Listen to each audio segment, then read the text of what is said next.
So what I'm sharing with you first is sort of the end product we'll make sure you have access to, but this is essentially a landscape analysis prompt building guide. So if you in and I guess this is where we, would be helpful to know a bit where you stand on your AI journey, but building really detailed prompts and giving context to the LLM on the front end is really critical to getting the outputs you want. So, which is, an advancement from how we've all sort of, learned to Google over the years. Like it's a simple statement or question, and then Google tells us everything it thinks we should know. Um, with an LLM, you can get that, but you're going to get vague outputs that don't necessarily accomplish what you want them to accomplish. And so, what I want to show you here is essentially how to build a master prompt that then allows you to build sub prompts, like really detailed prompts to get to the landscape analysis. And sort of the standard we're going for is pretty close to like researcher quality landscape analysis. So if you were to hire a professional researcher, whether they're independent or part of a firm, that the quality of the outputs you get pretty close to that. And the what we're trying to accomplish, especially for, I would say, smaller philanthropies, is most lean foundations, low to no staff, often don't spend their resources on a bridge span contract or some sort of contract that might cost you six figures to get a landscape analysis. And so you rely on relationships, which isn't bad, instinct, what you know about the community, but you never quite have the time, resource to really do a thorough landscape analysis. And so what we're trying to do with this one, which has been one of the most commonly requested things from us, is how can I do a landscape analysis? Is give you the prompt guide to get there, and then I'm going to demonstrate to you a bit of how that looks. So in this, we're using this meta prompt or master prompt to develop three other prompts that make up the landscape analysis.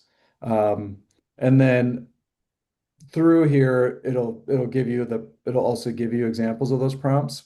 But if you wanted to just take this and copy it and go into chat interface, so I did it already just because nature of tech, if you try to do a live demo of an LLM, it's not going to work.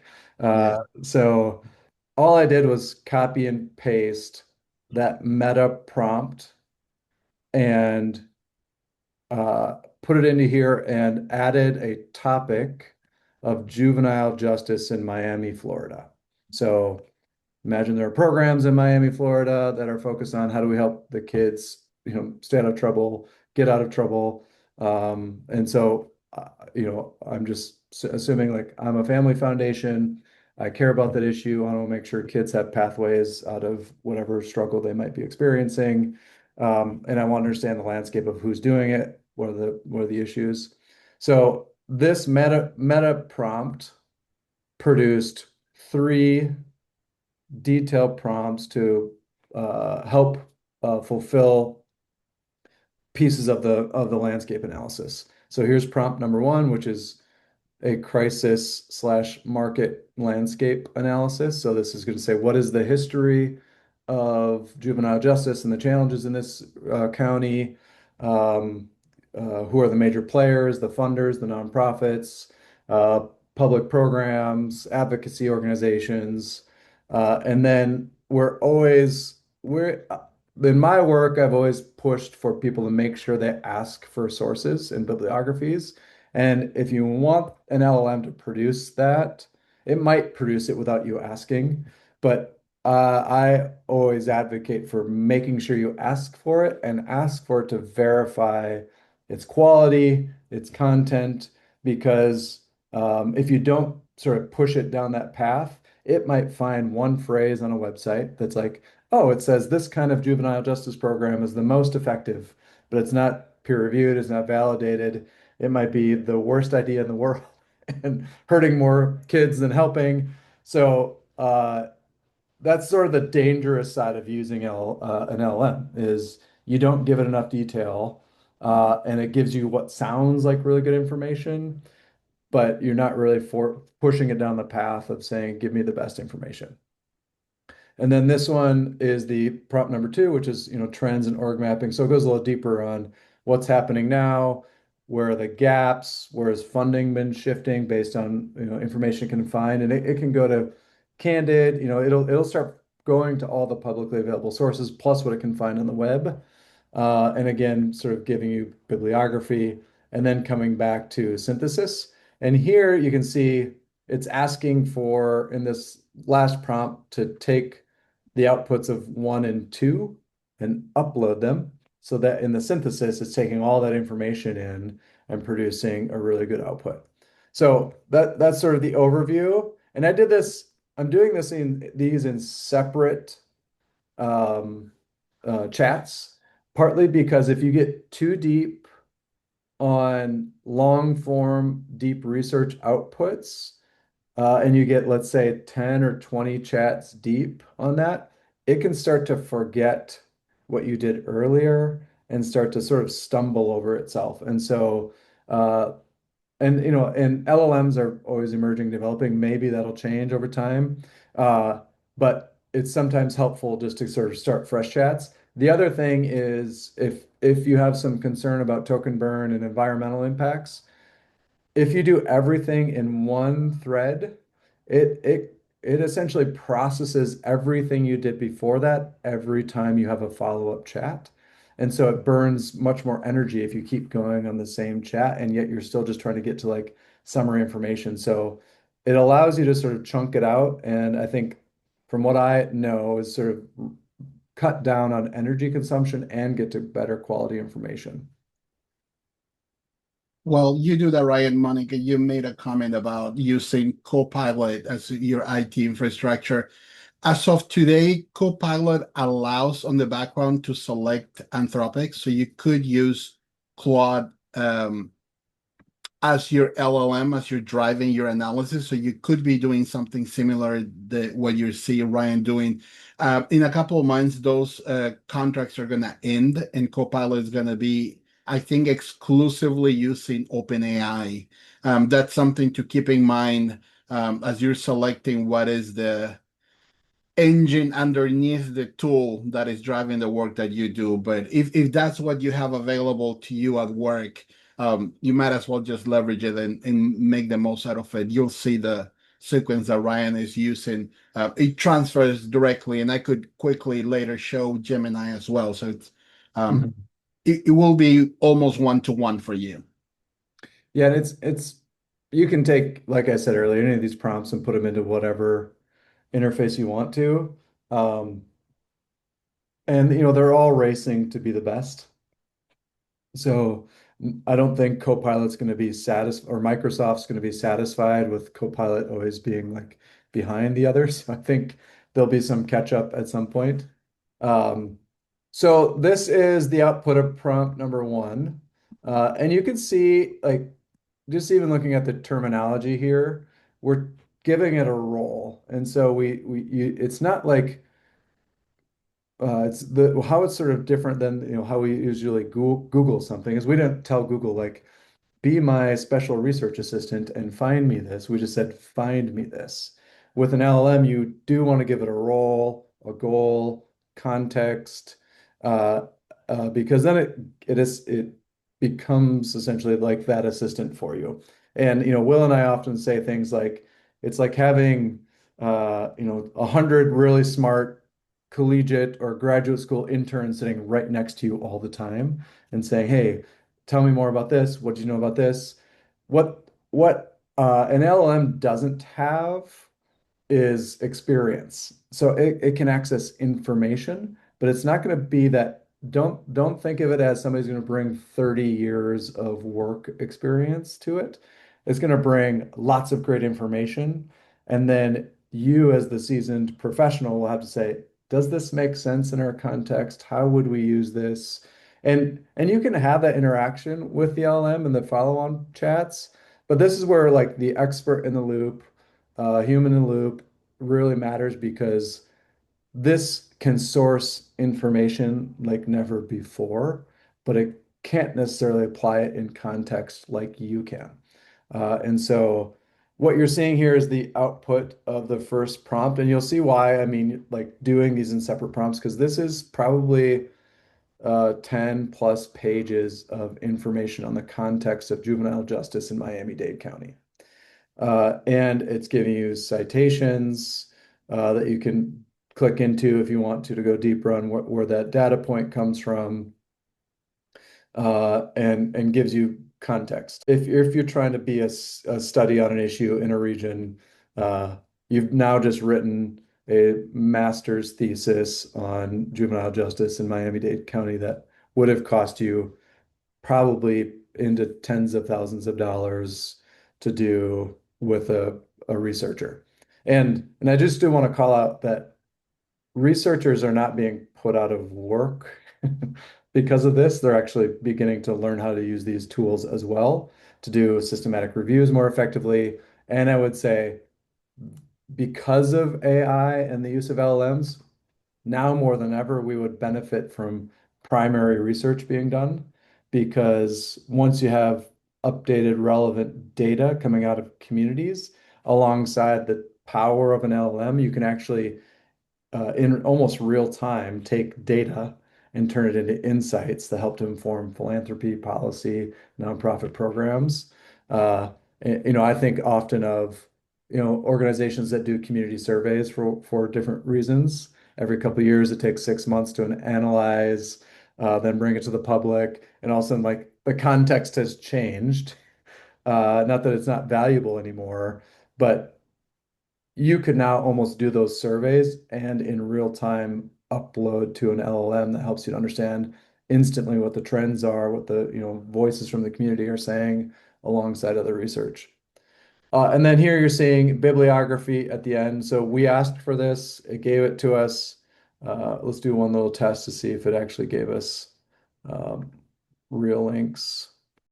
As Ryan, you look for some of the real links. Something also to keep in mind, the limitations of an LLM is that the LLM is not reading the entire document, right? To Ryan's point of this is not taking the job out of researchers. It's catching the highlights. It's sort of looking at the most important topics and inferring this is relevant, and it's building it so in a way that the expert will look at the documents and go, yes, this is the title, but it's not relevant to the work that we're doing. It does require that person to do that final double checking. It does require you, the owner of the project, to go under my context. Does this make sense?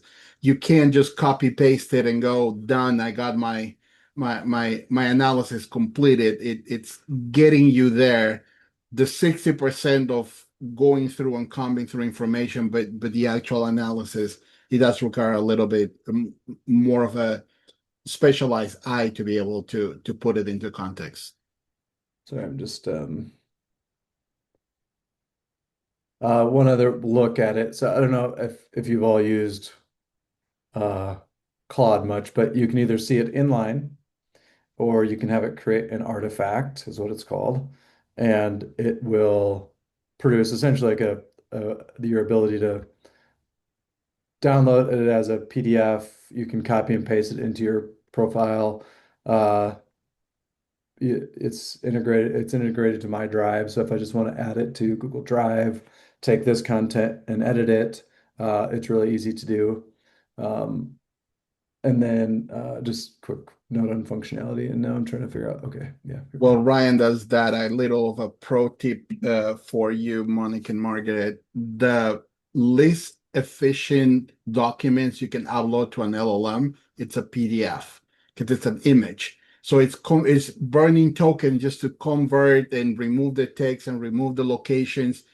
What you saw with Ryan sharing with you, that MD file stands for Markdown, that it's an old school 80s way to type. It was a little bit better than plain text, not as good as Word, but it allows you to separate bullet points and titles. It's very light. So if you are going to be working with LLMs, the best that you can do to not use up all your tokens is to have everything as MD or Markdown files, and that enables you to save some of that context space. If you have PDFs, to Ryan's point, separate chat, ask it to bring it out of the PDF and make it a markdown file, and then you can use it on your project. So a little extra tip there that will allow you to be a little more effective with the resources that you have. Yeah. Yeah, I think we have been learning these sort of tips and tricks on like saving energy and token burn and compute cost, which is sort of just part of the journey. And Markdown, new chats, uh, and even just watching the length of outputs you're asking for. So if you don't actually need 12 pages of output and you really just want 2 pages of executive summary, just make sure that's clear. Um, and you'll get it. So I'm gonna let this run. So what we did is added the first two prompt outputs, and then are producing this synthesis. And while we do that, I'm going to do a little side-by-side comparison for you. So this is Complere. This is the platform that I've built over the last few years that is designed for philanthropy. And so this um, is designed to do a landscape analysis, and I'll show you sort of how it starts. So this is designed actually to operate without much front-end detailed prompting. And you can upload annual reports, recent budgets, sort of anything that you think might be not in the public domain that you want to make sure is incorporated as context. Um, you can also just run it without giving it much context, and it goes to find information in Candid, ProPublica, and then also pairs it with research.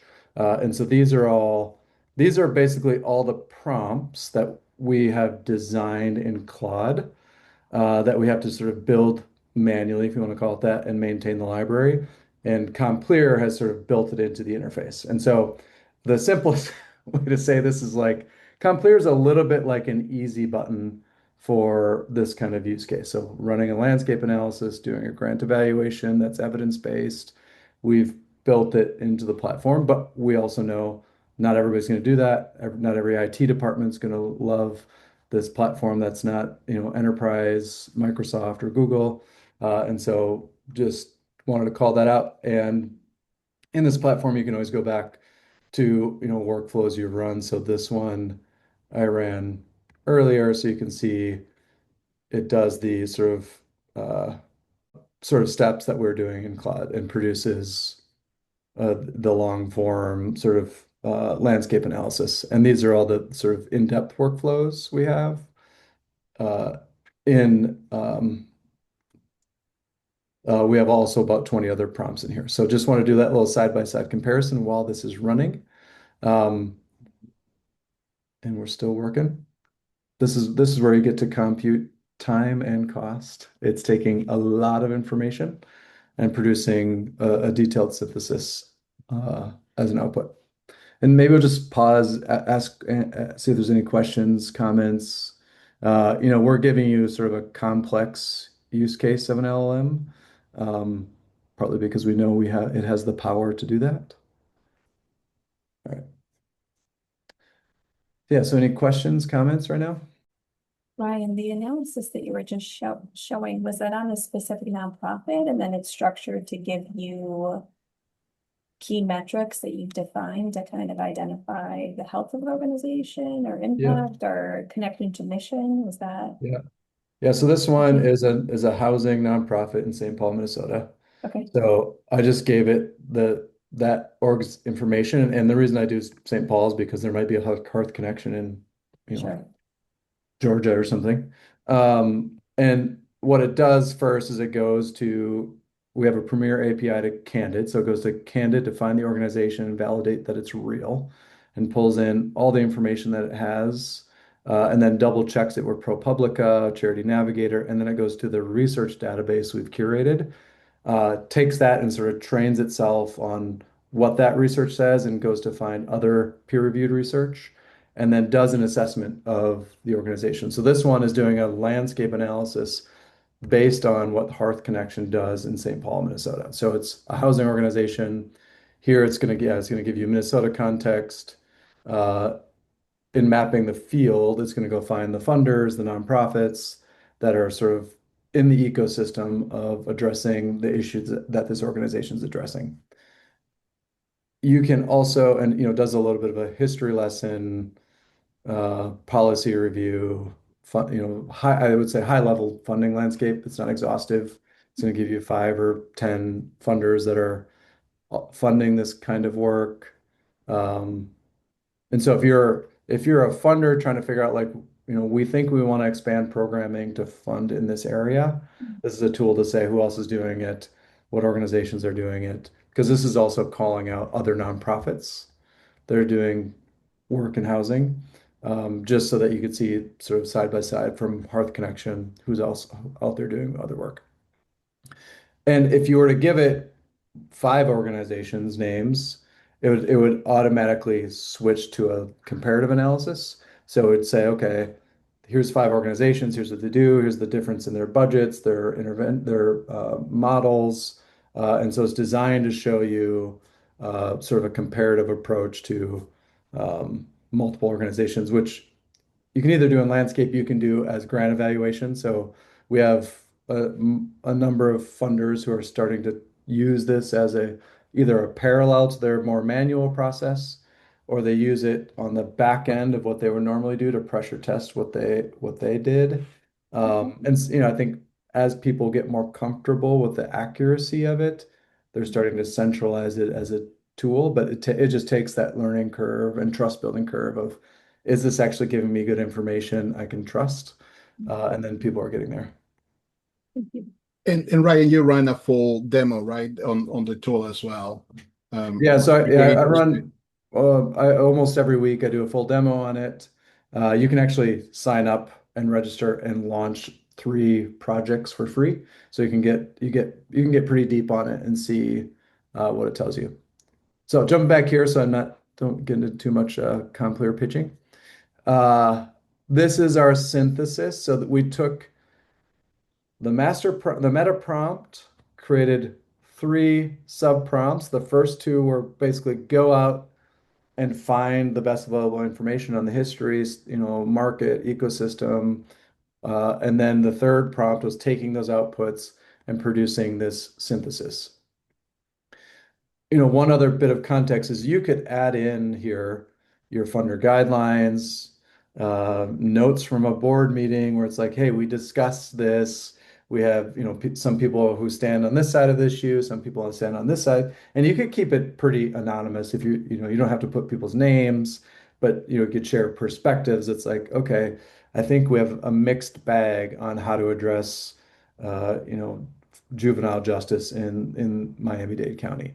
And that would give you, more specific relevancy to the context in which you're working. So imagine that on whatever issue you focus on, and pulling in your staff perspective, community perspective.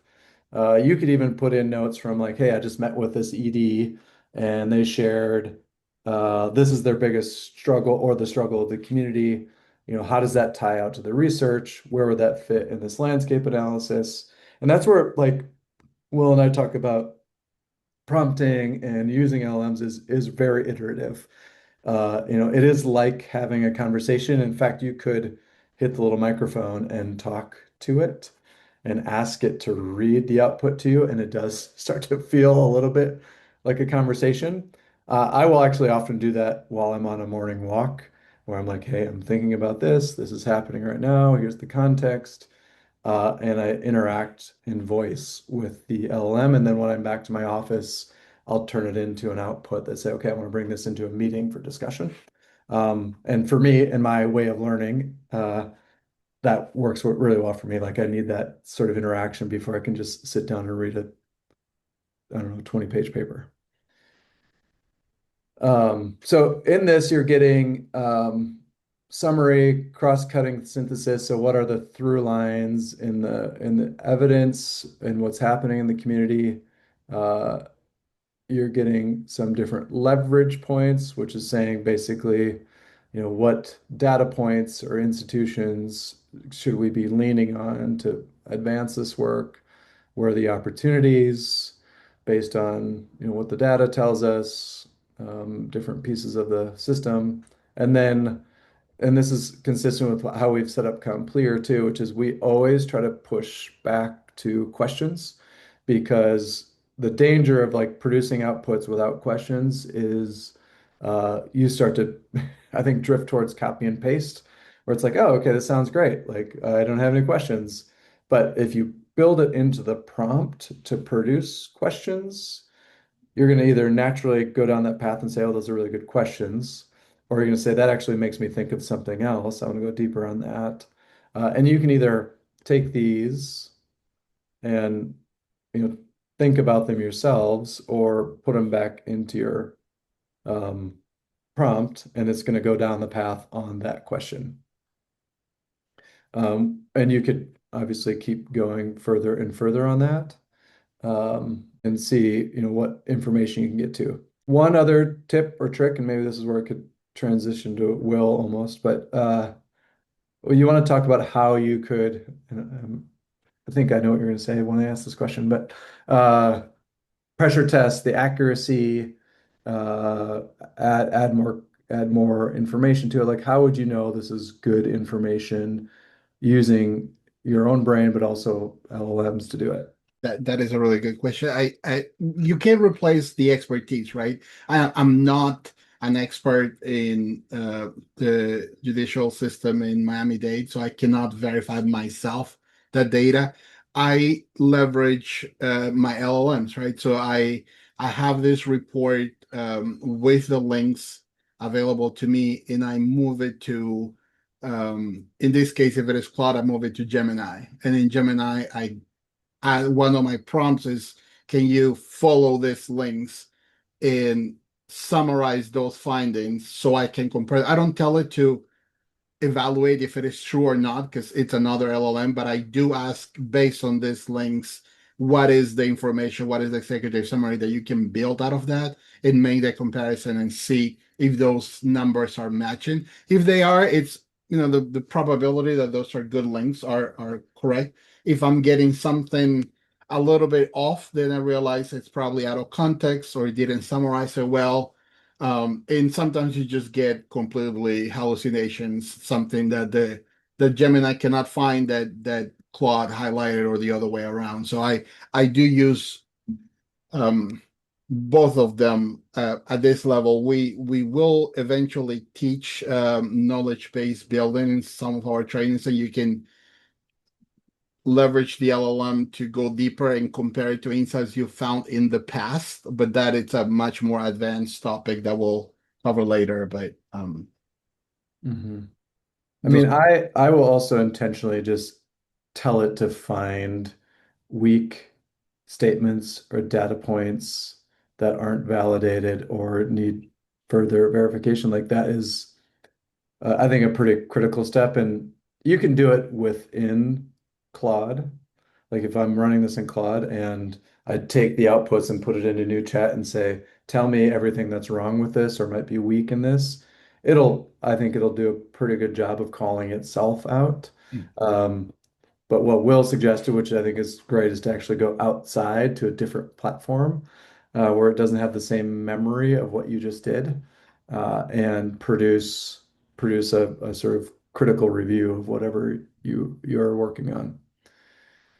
you raise a really good point, Ryan, and something that sparked some of that individual practice into working as a team with your organizations. And Monique, given if you're a team of 3 people, you can create prompts and skills, whether you're in Copilot or Claude or any of those. There are separate chats, and you tell it you're going to be my devil's advocate. I have prompts that are exactly that, right? I have my devil's advocate, which I've curated through many iterations. And then when I say I have this document and I need you to follow the devil's advocate persona prompt, it takes into that consideration and validates, double checks, pressure tests, push against the ideas being suggested. cites authors that might be contradicting the findings that you already have. So you can create separate useful prompts for that, and that is the capabilities that you're building once you're comfortable with the tool and you start working with your team, so you can share that knowledge with the team and do that. That's an excellent point, Ryan. I forgot about that we use that more and more often. Pausing in for questions, comments, and it doesn't have to be landscape analysis focus. If you have an AI general question, feel free to ask. While you think about that, I want to add another like best practice, good I don't want to call it a trick. It really isn't one, but best practices that Ryan and I have learned through experience. If you follow these prompts and you get to an analysis for the topic that you are interested in, you're an expert on, you realize this is a little shallow. Right? It's giving me very high level. It's not really going as deep as I would like it to go, or I kind of remember this report that I read, etc. All the LLMs have a capability that is called deep research. What Ryan showed you now is the standard research that now LLMs are capable of doing it. But if you click on the plus sign of any of your chatbot interfaces, you will have an option called deep research. All these companies, in case of Claude, it's called research. Yeah, thank you, Ryan. Web search is what you've seen here. It goes into the web, finds information, brings it to you. The research component, it adds some autonomy. The tech industry calls it agents and agentic behavior. It sort of go and do something independently and bring back the result.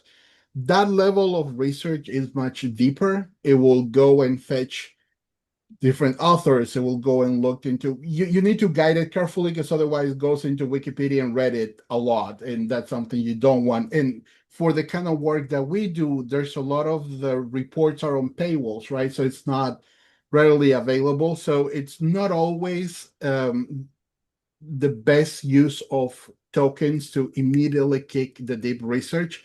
But if you see the answers you're getting are a little bit higher level than you were expecting or you had seen in the past, it could be that the information is not that available and it needs an extra push.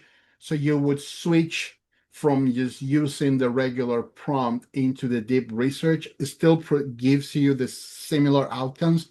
It's just more beefed up. It uses more tokens. It goes deeper. And I would say 60 to 70% of the time, you do get some more in-depth results from the work that you do. Start at the regular level, because again, sometimes it's good enough for what you're doing.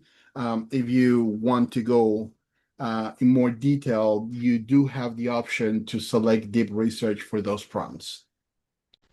Does anybody, or if you like to try something specifically relevant to your scopes of work?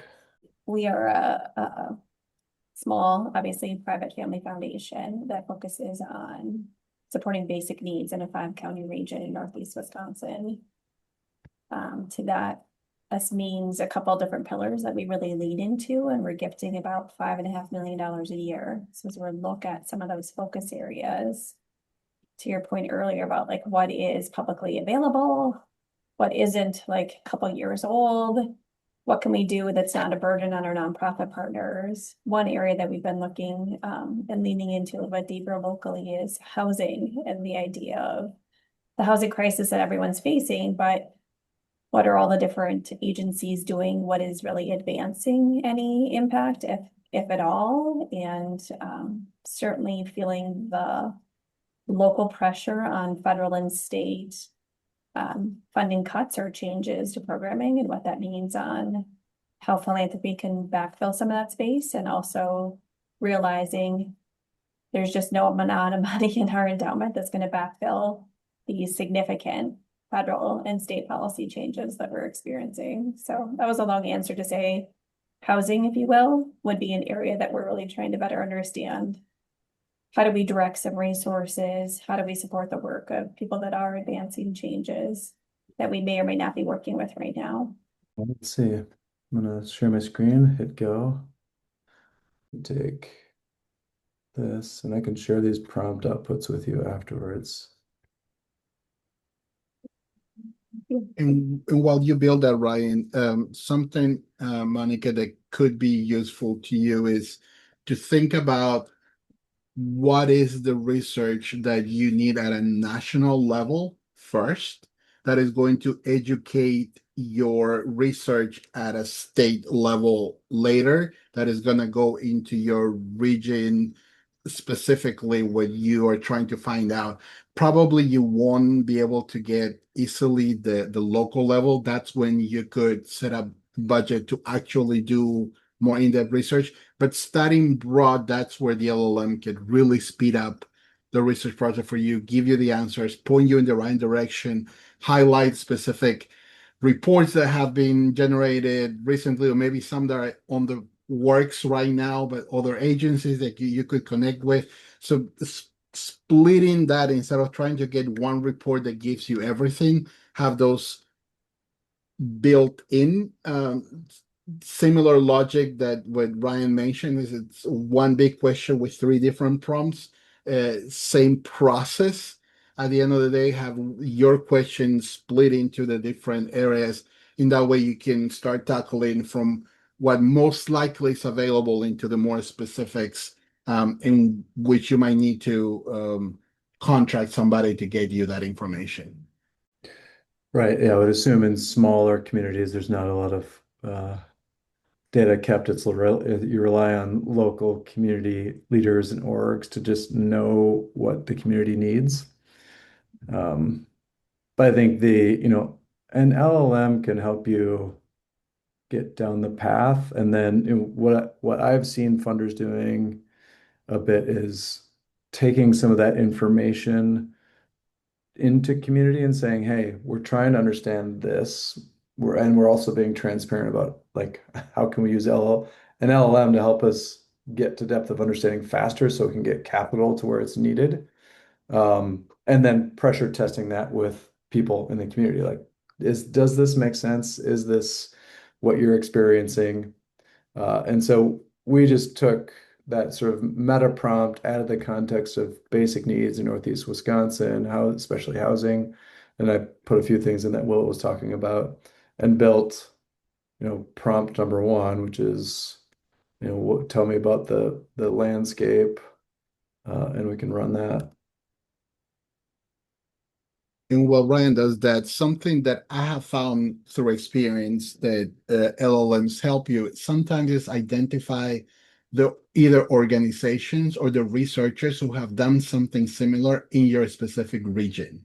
Right. So doing that general analysis, you start finding, oh, there's this report. It didn't touch on housing for Wisconsin specifically, but it is something parallel. That is the next expert that I might try to connect with, right? That person might have some lessons learned that might be useful, or they reference a few local organizations that participated in previous researches maybe 5 years ago, and that gives you the opportunity to connect with those, to Ryan's point, to those local organizations and see where they're at, if things have changed. So sometimes when it's very localized, the LLM will not give you the answer, but it will either connect you with the people who have done similar work or with community organizations who have participated in the past in some of that research, because it comes to surface through this kind of analysis. And then you can do your due diligence and connect them with those and really get in the specificity that you're looking for. But rather than going blind with a big question, you've already gone through what it would have been maybe 6 to 8 months work in probably not 5 minutes, but a couple of hours of work will get you to asking the very smart questions to the right people rather than staying very high level in general. So here, and I'll put this in the chat just so y'all have it too. Complēre Studio, meant to be a resource for you. Any last thoughts, Will? Test out the meta prompt. Test this.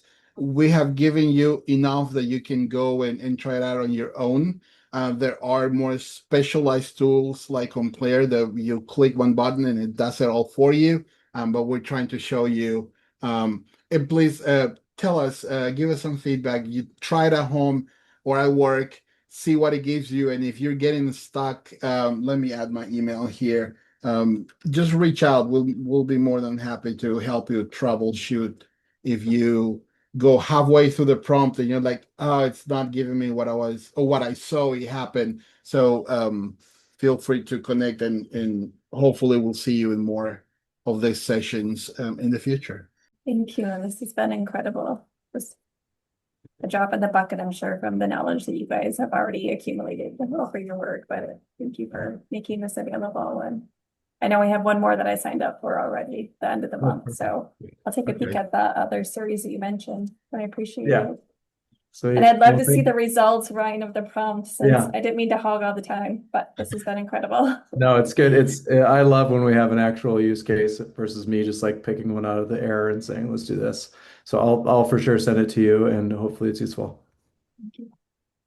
All right. Well, thank you very much. Be well. Take care. Enjoy the rest of your day.